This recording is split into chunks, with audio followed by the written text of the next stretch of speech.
हम इस वक्त मत्ती की इंजिल उसका 21 अध्याय उसके 23 पद से लेके हम 32 पद तक देखें। मत्ती की इंजिल उसका 21 अध्याय 23 पद से लेके हम 32 पद तक। यहाँ पे ऐसा लिखा है, वो मंदिर में जाकर उपदेश कर रहा था कि महायाजकों और लोगों के पुरानियों ने उसके पास आकर पूछा, तू ये काम किसके अधिकार से करता है और तुझे यह अधिकार किसने दिया है? यीशु ने उनको उत्तर दिया कि मैं भी तुमसे एक बात पूछता हूँ, यदि वह मुझे बताओगे तो मैं भी तुम्हें बताऊंगा कि ये काम किस अधिकार से करता हूँ। यूहन्ना का बपतिस्मा कहाँ से था, स्वर्ग की ओर से या मनुष्यों की ओर से था?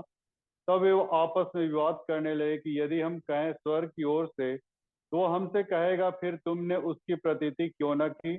और यदि कहें मनुष्यों की ओर से तो हमें भीड़ का डर है, क्योंकि वे सब यूहन्ना को भविष्यद्वक्ता जानते हैं। तो उन्होंने यीशु को उत्तर दिया कि हम नहीं जानते। उसने भी उनसे कहा, तो मैं भी तुम्हें नहीं बताता कि ये काम किस अधिकार से करता हूँ। क्या तुम समझते हो? किसी मनुष्य के दो पुत्र थे। उसने पहले के पास जाकर कहा, हे पुत्र, आज दाख की बारी में काम कर।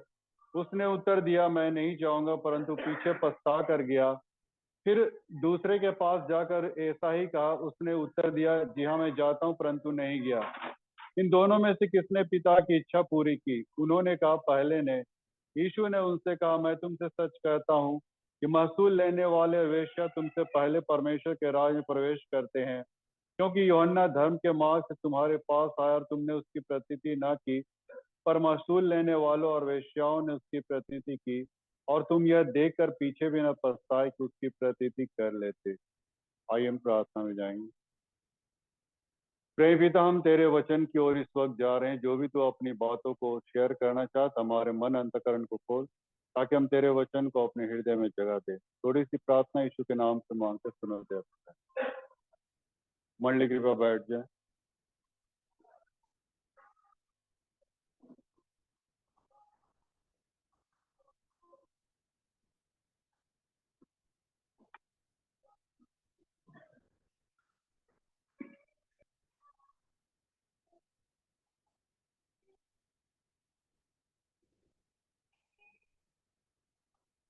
अच्छा, माइक नहीं चल रहा है।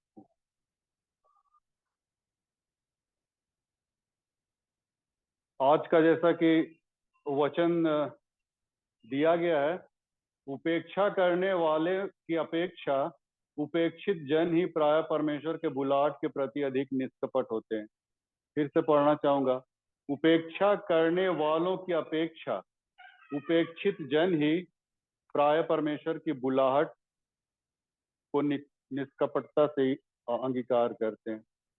उपेक्षा क्या चीज है? उपेक्षा मतलब दूसरे शब्दों में अवहेलना, या फिर डेमोरलाइज, या ऐसी बातें जो मतलब कही जानी उचित नहीं है, ऐसी धारणाएं जो हम लोग दूसरों के लिए बनाते हैं, या दूसरों को हम लोग नीचा दिखाने के लिए कुछ ऐसी बातों को कहते हैं या बोलते हैं, या फिर वो ऐसी सोच हम लोग रखते हैं, तो ये उपेक्षा में आ जाती है। तो ऐसे उपेक्षा कई बार यीशु मसीह के साथ भी हुई, और यीशु मसीह भी काफी निराशा या परेशान या हताशा होते थे, क्योंकि सेवक गण, यदि देखा जाए तो सेवक गण आज यदि किसी बात से अगर हट होते हैं, तो सबसे बड़ी बात है कि उसके ऊपर जो इल्जाम लगाया जाता है, उपेक्षा की जाती है। इससे बढ़कर और उनको और किसी बात में हट नहीं होती है। लेकिन उपेक्षा एक ऐसी चीज है जिससे कि सेवक गण भी डेमोरलाइज होते हैं, और यीशु मसीह के साथ भी कुछ ऐसा ही हो रहा था। और यीशु मसीह के विषय में भी काफी कुछ माने लोग बोलते रहे, काफी कुछ उनके विषय में भी कहते रहे। इवन यहाँ तक कि उनके अपने लोग भी उनको ग्रहण नहीं कर रहे थे। बाइबल क्या कहते हैं यूहन्ना 1:11 में, कि परंतु वह अपने घर आया, लेकिन उसके अपनों ने उसको ग्रहण नहीं किया। मतलब उसके खुद यहूदी जाति लोग उसको ग्रहण नहीं किए। इवन यहाँ तक बाइबल ये कहती है, यूहन्ना 7:5 को आप पढ़िएगा, उसके भाई लोग भी उस पर विश्वास नहीं करते।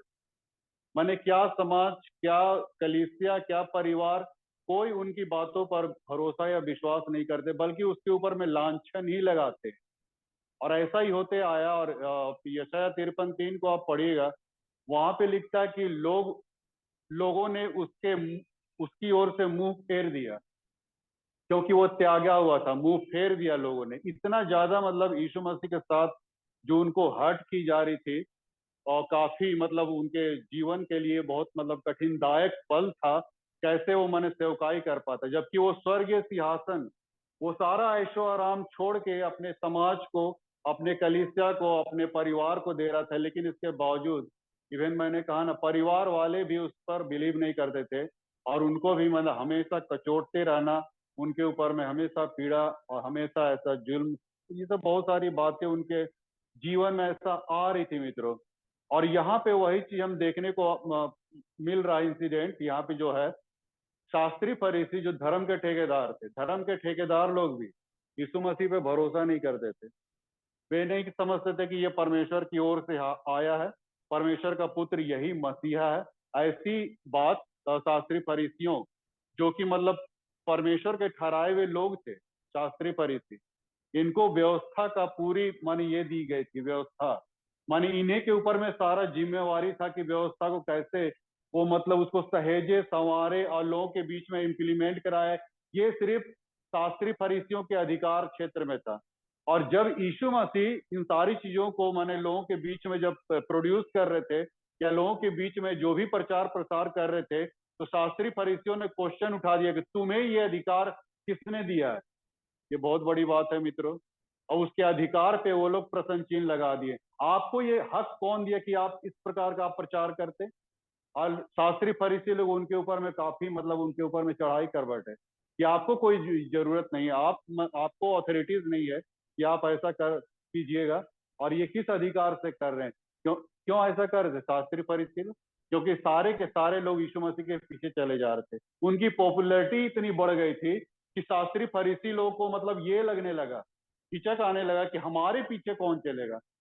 सारे के सारे लोग तो उनके पीछे जा रहे हैं, तो हमारी तो रुतबा, हमारा सत्ता, हमारा जो हमारा जो ग्रीवांसेस से पकड़ है, सब तो ढीली होते जा रही है।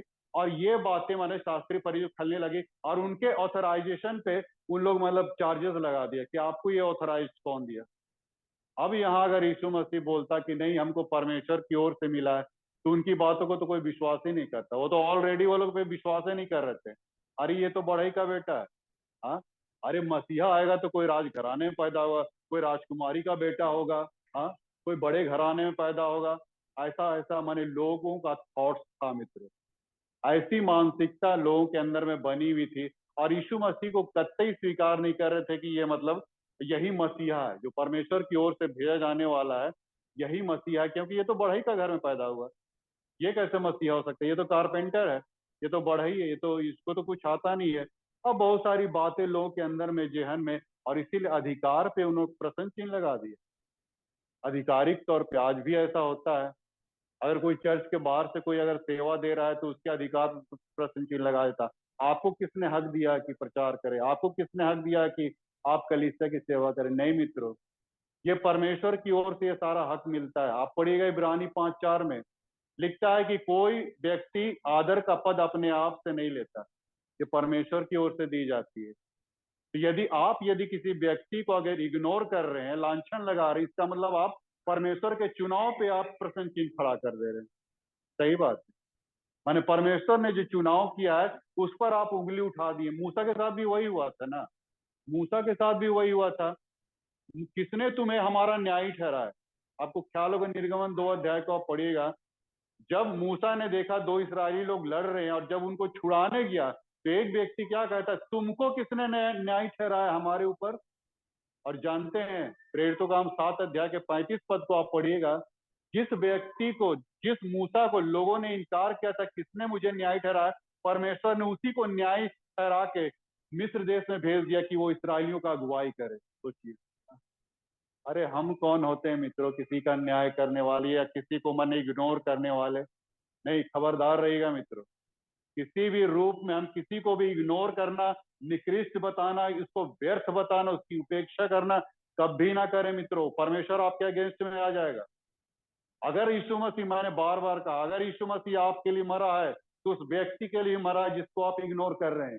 इसलिए आपके ऊपर में कोई हक नहीं कि आप किसी को इग्नोर करें, किसी को व्यर्थ कराएं, किसी को निकृष्ट जाने। नहीं, बिल्कुल ऐसा मत कीजिएगा मित्रों। इसका मतलब कि आप परमेश्वर से पंगा ले रहे हैं एक तरह से। और यही चीज यीशु मसीह के साथ हुआ। किसने तुम्हें अधिकार दिया?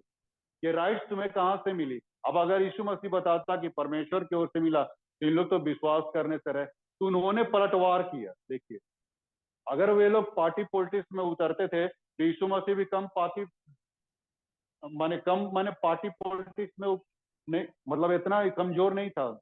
वो भी काफी पॉलिटिक्स बाज था यीशु मसीह। तू डाल डाल तो मैं पात पात। वो तुरंत पलटवार किया, रिकाउंटर किया, उसको एकदम काउंटर फाइल किया। यीशु मसीह बोलता है कि यूहन्ना का बपतिस्मा किसकी ओर से? अब यहाँ पे देखिए यीशु मसीह कैसे उन लोगों को उलझा रहा, फंसा रहा। यूहन्ना का बपतिस्मा किसकी ओर से था? तुम जवाब दोगे तो हम जवाब देंगे ये राइट कहाँ से मिला। अब वे लोग अलग जाके, शास्त्री फरीसी धर्म के ठेकेदार पंडित लोग अलग जाके फुसफुसाने लगे। अगर हम कहें कि ये परमेश्वर की ओर से था, यूहन्ना बपतिस्मा दाता, तो फिर ये कहेगा कि फिर तुमने उसका विश्वास क्यों नहीं किया? यूहन्ना बपतिस्मा दाता जब मेरे विषय में कह रहा है कि देखो ये परमेश्वर का मेमना है जो सारे जगत के पाप उठा ले जाएगा, तो तुमने उसका विश्वास क्यों नहीं किया?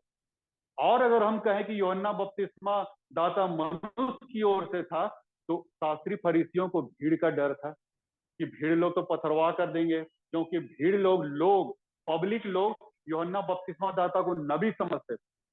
अगर हम कह दिए कि मनुष्यों की ओर से, तो भीड़ हमें पथरवाह करके मार डालेगी। अब ये दोनों सकते में आ गए।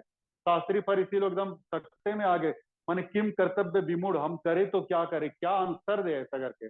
माने देखिए यीशु मसीह कैसे उन लोगों को फंसा दिया। अब ना तो उनको हाँ बोलते बन रहा है, ना बोलते बन रहा है, ना परमेश्वर की ओर से, ना मनुष्यों की ओर से। किधरों से बोलने को उसको, माने उनके पास शब्द ही नहीं है। और तब यीशु मसीह ने भी कहा, जब वो लोग कहे कि हम नहीं जानते ये अधिकार किसकी ओर से आया, तो यीशु मसीह भी साफ कह दिया, तो हम भी नहीं बताएंगे ये अधिकार हमको कहाँ से मिला है। बता के क्या फायदा भाई? हाँ, ऐसे लोगों से जिनको जिनको परमेश्वर के लिए, मतलब ये ऐसा माने मुश्किलात हालत पैदा कर रही है, तो उनके लिए बता के हम क्या करेंगे? क्यों उसके उसके उसके सामने हम संदर्भ देंगे? तो उसने कुछ नहीं बताया। और तब यहाँ पे उसने एक एक एग्जाम्पल दिया कि किसी मनुष्य के दो पुत्र थे। एक के पास जाके कहा कि तू जाके दाग की बारी में काम कर। और वो बोला कि मैं जाऊंगा, लेकिन गया नहीं। और दूसरे से कहा, उस दूसरे पुत्र ने कहा मैं नहीं जाऊंगा पापा, लेकिन बाद में पछता के गया। तो यहाँ पे जो एग्जाम्पल उन्होंने रखा शास्त्री फरीसी के सामने में, ये ऐसा क्यों रखा? क्योंकि शास्त्री फरीसी लोग भी ऐसे लोगों को निकृष्ट समझते थे, व्यर्थ समझते थे, बिल्कुल इग्नोर, समाज के बिल्कुल घृणित। और ये वो इसी संदर्भ को समझाने के लिए पहले वाले से कहा, तो पहले वाले ने कहा जाऊंगा लेकिन नहीं गया, और दूसरे से कहा कि नहीं जाऊंगा, दूसरा वाला बोला बेटा नहीं जाऊंगा, फिर भी गया। इसका मतलब वो बताना चाह रहा है कि तुम लोग शास्त्री फरीसी लोग, धर्म के ठेकेदार, तुमको परमेश्वर ऑथोरिटी दिया है, परमेश्वर के वचन को तुम लोग एक्सेप्ट नहीं कर रहे हो, अचीव नहीं कर रहे हो। लेकिन इन लोग को देखो कैसे ये लोग एक्सेप्ट कर रहे हैं, जो निकृष्ट है, समाज के व्यर्थ लोग हैं। ऐसे लोग माने ये परमेश्वर के वचन को एक्सेप्ट कर रहे हैं, मुझे एक्सेप्ट कर रहे हैं, मुझे समझ रहे हैं, जान रहे हैं। और इस बात को यीशु मसीह ने एकदम पूरा फुल्ली दावे से कहा, अरे तुम लोग से पहले ये वेश्या वेश्या और ये चुंगी लेने वाले स्वर्ग चले जाएंगे, ऐसा करके बोल दिया। सीधा स्पष्ट शब्दों में बोल दिया। तुम लोग जो अपने धर्म का ठेकेदारी कर रहे हो, ये सारी ठेकेदारी बंद हो जाएगी, परमेश्वर बंद कर देगा। तुम लोग से पहले चल जाएंगे वेश्या और चुंगी लेने वाले, जिसको तुम कहते हो ना कि जक्कई को क्या कहता था, ये तो चुंगी लेने वाला है ये आदमी। हाँ? चुंगी लेने वालों को लोग उस समय हे की दृष्टि से देखते थे। क्या है? कहा कि रोम के लिए काम करता था ऐसे लोग। टैक्स कलेक्टर जो था, इनकम टैक्स ऑफिसर, जैसा मत्ती, जैसा ये जक्कई, ये लोग चुंगी लेते थे, टैक्स वसूलते थे रोम के लिए, यहूदियों से। और यहूदी लोग उसके खिलाफ जाते थे कि जितने लोग रोम के माने इसमें बिहाफ में काम करेंगे, उसके खिलाफ में हम लोग ये रहेंगे। और जक्कई को भी इग्नोर करते, ये तो पापी है, तो दुष्ट है, ये तो ये वो है। लेकिन जानते हो वही जक्कई को यीशु मसीह ने क्या कहा, आज इस घर में उद्धार आया। और तुम कौन होते हो उसको बोलने वाला? हाँ? अरे यीशु मसीह, जिसको ये बाइबल भी कहता है, दाऊद कहता है, जिसे परमेश्वर जिसके गुनाह को क्षमा कर दिया, उसको उसको धन्य कहता है। तो जब परमेश्वर ने उसको धन्य कह दिया तो हम कौन होते हैं उसको इग्नोर करें, निकृष्ट करने वाले।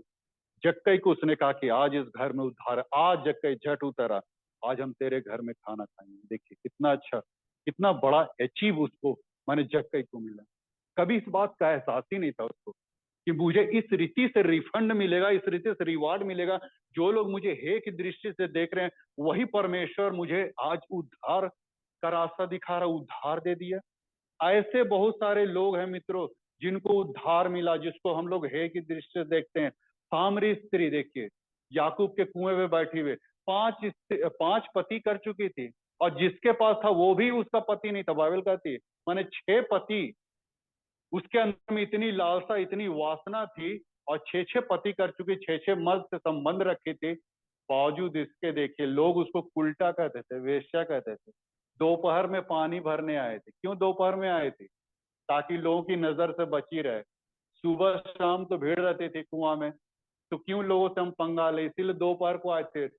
तपती दोपहरी में, जहाँ पे उस समय कोई नहीं रहता था कुआं पे, वैसे समय अपने आप को बिल्कुल क्या बोलेंगे एकदम तुच्छ, नगण्य और निकृष्ट समझ रही थी। लेकिन यीशु मसीह जब उसके पास आया, उससे बातचीत किया, उसके जीवन में एक जीवन का एक सोता बन के फूट निकला। जिस स्त्री को लोग समाज हिकारत की दृष्टि से देख रहे थे, उसी को यीशु ने माने एक प्रथम सुसमाचार प्रचारिका, इसको याद रखिएगा। सामरी स्त्री प्रथम सुसमाचार प्रचारिका होने का गौरव परमेश्वर ने उनको प्रदान किया। हाँ? कितनी बड़ी बात है मित्रों। ऐसे ऐसे लोग हैं मित्रों, वो मरता हुआ डाकू जो होल लाइफ लोगों को लूटता रहा, पीटता रहा, लोगों से रेप करता रहा, अनाथ बना दिया बच्चों को। ऐसे डाकू को परमेश्वर ने कहा कि आज ही तू मेरे साथ स्वर्गलोक में है। ऐसे लोगों का फेहरिस्त है मित्रों, लिस्ट है। वो व्यभिचारिणी स्त्री जिसको पथरवा करके मार दिया जाए, ऐसा ऐसा क्षण में यीशु मसीह आके खड़ा हो गया मित्रों। व्यभिचारिणी स्त्री, उसके बिहाफ में कोई नहीं था। वो तो वहीं पे मार दी जाती, खत्म कर दी जाती। लेकिन सवाल यहाँ पे उत्पन्न ये होता है, ये तो जजमेंट नहीं है ना। अरे व्यभिचारिणी स्त्री, क्या व्यभिचार सिर्फ एक ही जन से होता है? वो पुरुष कहाँ गया जो उसके साथ व्यभिचार करता? उसको क्यों समाज में नहीं लाया गया? सिर्फ उस स्त्री को लाया गया, घसीटा गया। यहूदियों की व्यवस्था में था जो व्यभिचार करता हुआ पाया जाए उसको पथरवाह किया जाए। तो पुरुष कहाँ गया? सिर्फ स्त्री को ये लिया जा रहा है, इसमें लिया जा रहा है, संज्ञान में लिया जा रहा है। उसके भीड़ के खिलाफ सिर्फ एक ही शख्स खड़ा था मित्रों, और वो था यीशु मसीह। अगर यीशु मसीह खड़ा नहीं होता तो उस स्त्री को तो खत्म कर, भीड़ खत्म कर देती।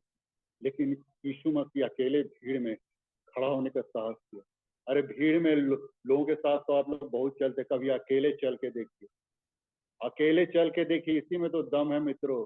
ये क्रूस उठाना अकेले चलना है मित्रों। आपका कोई साथ नहीं देगा, ये क्रूस अकेले उठा के चलना होगा आपको। अंतिम क्षण में सारे लोग छोड़ के भाग जाएंगे। यीशु मसीह के सारे चेले छोड़ के, सब लोग छोड़ के भाग गए। यीशु मसीह को वो मार्ग अकेला तय करना पड़ा। आपके साथ भी वही चीज होगा मित्र, कोई आपका नहीं रहेगा, न बाल, न बच्चा, न बीबी, न कोई और कोई ना। ये क्रूस आपको अकेले उठा के चलना है। और यीशु मसीह वहां पर भीड़ में अकेले खड़ा होकर पूरे भी उसके बिहाफ में, उस स्त्री के बिहाफ में अकेले, और कह दिया कि जिसने मैंने कोई पाप नहीं किया वो पहला पत्थर मारे। और धीरे धीरे करके भीड़ छट गई। और यीशु मसीह ने कहा, क्या किसी ने तुझ पर दंड की आज्ञा नहीं दी? उस स्त्री ने, कोई नहीं दिया।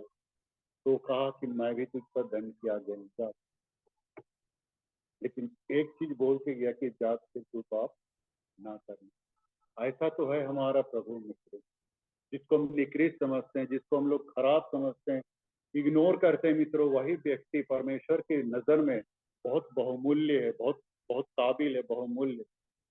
इसीलिए तो मैंने कहा कि हमें कोई हक नहीं बन पड़ता कि किसी को हम निकृष्ट समझे, कमजोर समझे या वर्थ व्यर्थ समझे। नहीं मित्रों, अगर यीशु मसीह आपके लिए मरा, उस व्यक्ति के लिए मरा जिसको हम इग्नोर कर रहे हैं मित्रों, नहीं, हमें कोई हक नहीं बनता।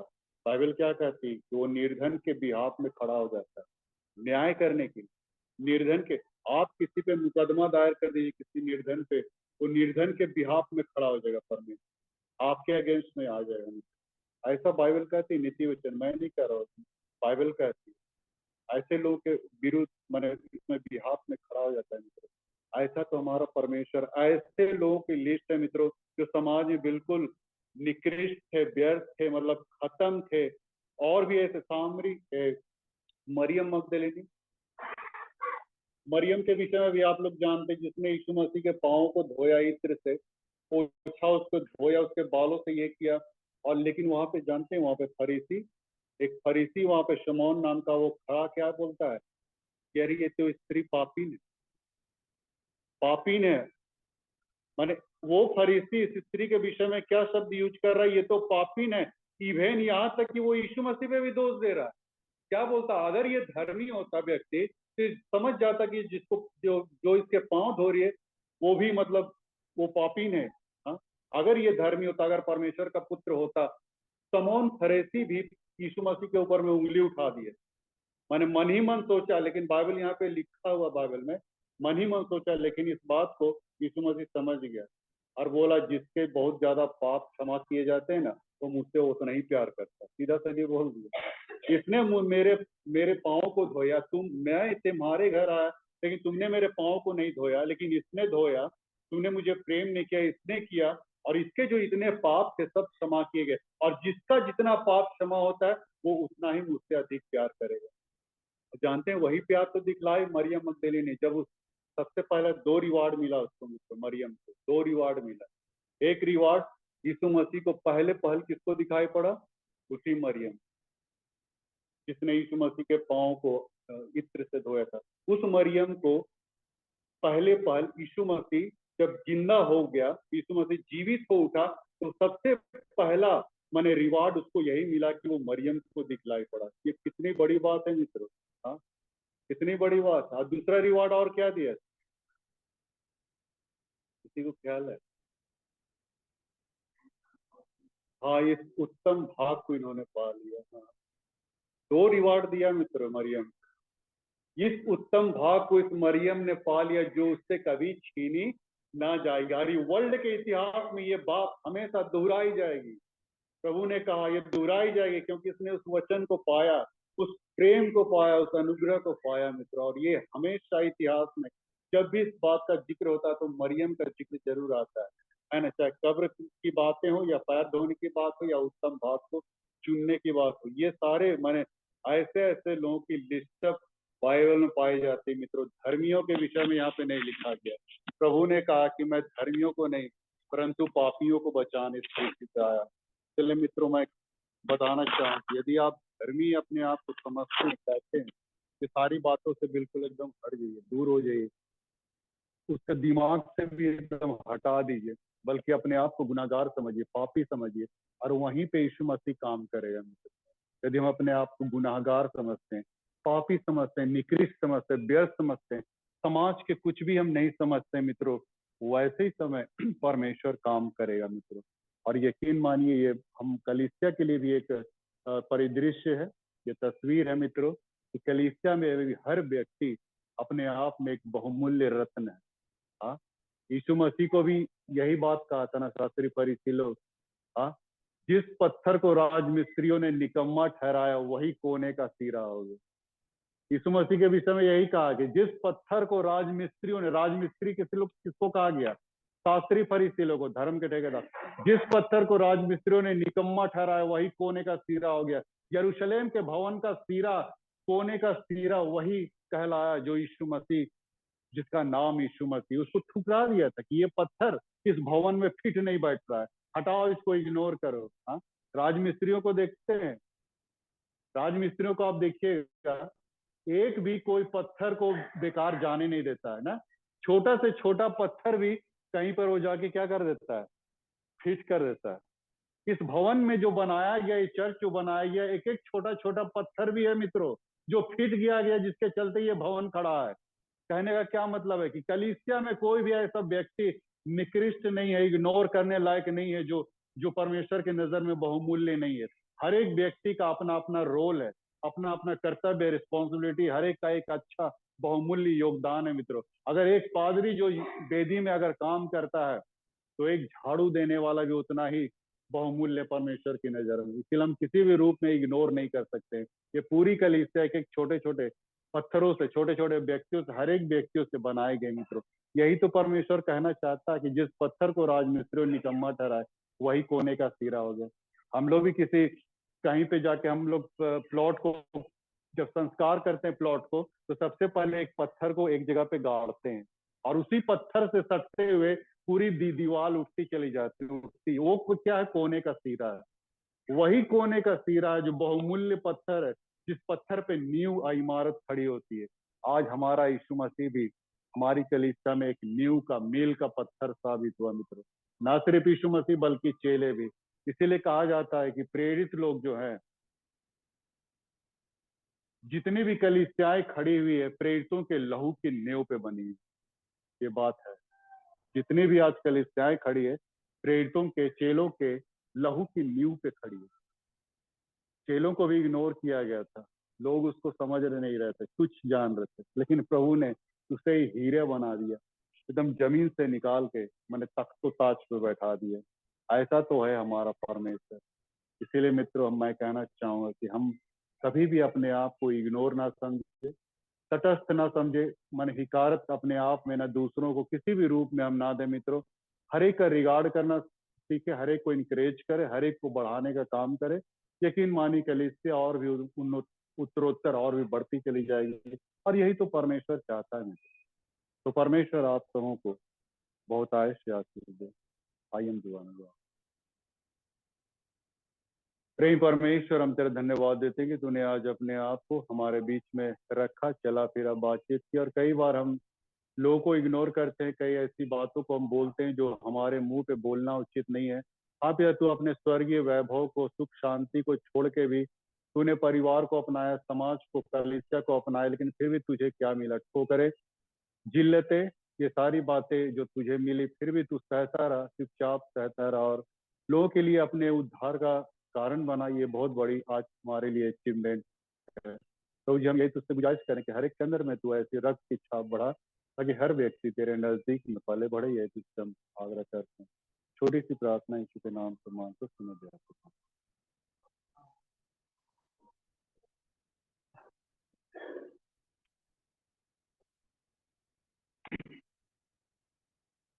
हम लोग गीत गाएंगे, हम लोग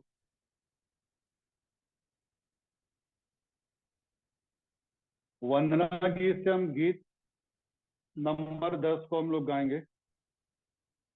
वंदना गीत से गीत नंबर 10 को हम लोग गाएं, और इस गीत के समय अपना अपना हम दान, हम अर्पण करेंगे।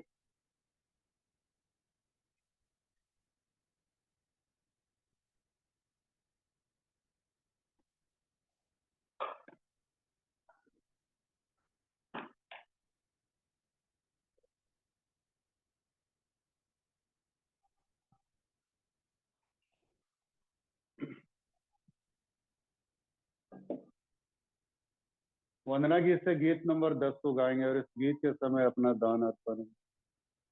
डरो मत, मैं हरदम साथ हूँ, छोड़ूंगा कभी नहीं, जीवन भर तुम्हारे साथ हूँ, छोड़ूंगा कभी नहीं, नहीं कभी नहीं,